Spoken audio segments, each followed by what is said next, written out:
Hey everyone, welcome back again. You can't be afraid to make difficult decisions if you are the manager of Manchester United. Having said that, it was completely understandable that Erik Ten Hag didn't want to rock the boat with Marcus Rashford at the beginning of the season for several reasons. Rashford struggled last term, but starting the new campaign with him on the bench would have made the situation worse, and it would have dominated the narrative around the club. The academy graduate has started each game in the Premier League, and that's been contentious considering the form of Alejandro Garnacho and Amad, who have been forced to fight to feature on the right wing, when many supporters would like to see them both start. Starting Garnacho on the left and Amad on the right would obviously mean naming Rashford on the bench, and Ten Hag has stuck by him, despite that not being a popular decision. Thousands of fans at Old Trafford expressed their dismay at Garnacho being replaced by Amad in the second half of the defeat to Liverpool. Rashford was kept on the pitch instead of Garnacho, and that decision was met with boos around the ground, which felt significant. Rashford's relationship with supporters became strained last season due to his poor performances and off-field behaviour, and they would have preferred him to be substituted. The 26-year-old copped some flack against Liverpool. However, the truth is he created two great opportunities, and his performance warranted keeping him on the pitch. Rashford looked bright and would have recorded assists on another day, which creates a dilemma this weekend, as it seems most fans would prefer Garnacho and Amad to start against Southampton. But Ten Hag has continued to back Rashford, and it will be fascinating to see if that continues. Rashford has shared footage of himself doing extra training work during the international break. He has worked with a private coach, and his finishing around the box looked sharp. Although Rashford hasn't recorded a goal or assist this season, his all-round performances have been respectable, and Ten Hag may believe it's about to click for the forward. Rashford is used to give United width on the left, and he is sometimes found hugging the touchline, but it's easy to forget how deadly his ball striking can be when he's in positions around the opposition's box, and it makes sense to give him more license to drift into those areas. Whether or not Ten Hag wants to use Rashford in that manner is another matter, and some will feel he shouldn't get the chance to start a fourth consecutive game in the league. Garnacho and Amad have been impressive and have momentum.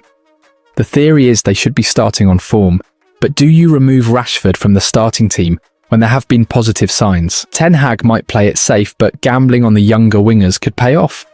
The prospect of Garnacho and Amad starting on the wings, hopefully with Rasmus Højlund down the middle, against Southampton is exciting, and it feels inevitable that Rashford will be benched at some point if the pair continue their upward trajectory, making them impossible to ignore. While Ten Hag sticking by Rashford to coax him back to form is admirable, it will soon become unjustifiable if he misfires while Garnacho and Amad deliver strong performances.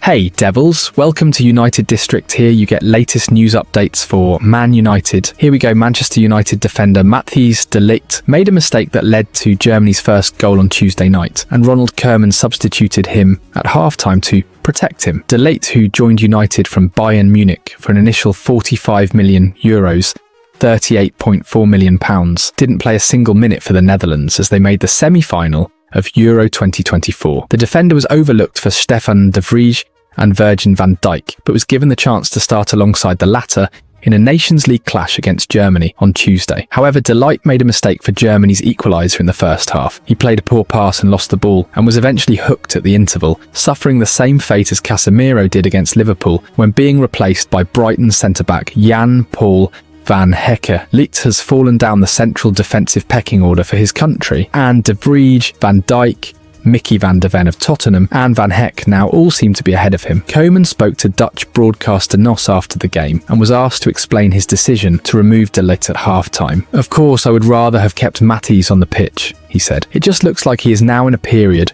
where all his mistakes are being punished. I gave him a new chance today, but eventually protected him by taking him off." De Ligt's performance for the Netherlands in their previous game against Bosnia and Herzegovina was scrutinised in the Dutch media, and Koeman defended him after that appearance. He himself realises that he was in the wrong position. "This should not happen, but mistakes are part of football," said Koeman. "I think it is unfair to make a big deal out of it," De Ligt added. "I also know that there are times when I can do better. It's also been a long time since I played 90 minutes.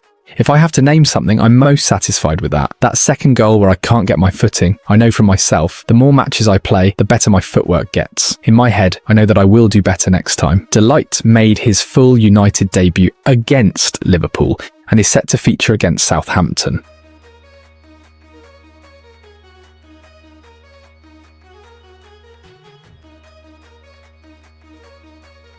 Manchester United are looking to employ a first-team physiotherapist to deliver world-class physiotherapy care and rehabilitation services to its players.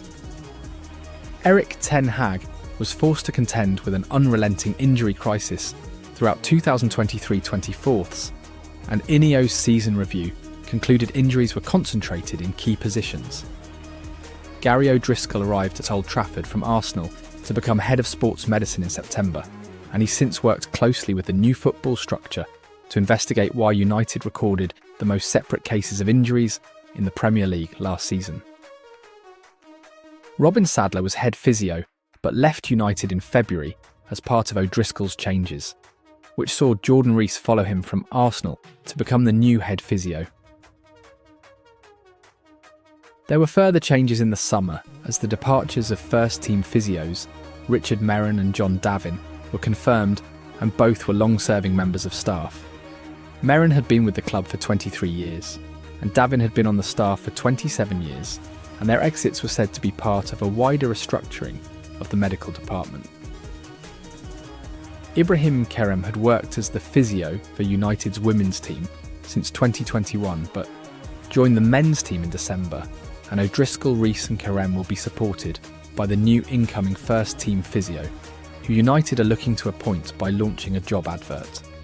The role includes some of the following responsibilities: maximise player physical performance and conditioning across the whole season, develop, deliver, monitor and track strategies and interventions that mitigate the risk of injury. To work daily with the first team players to limit time loss through injury and to enable optimal transfer of training into match day performances.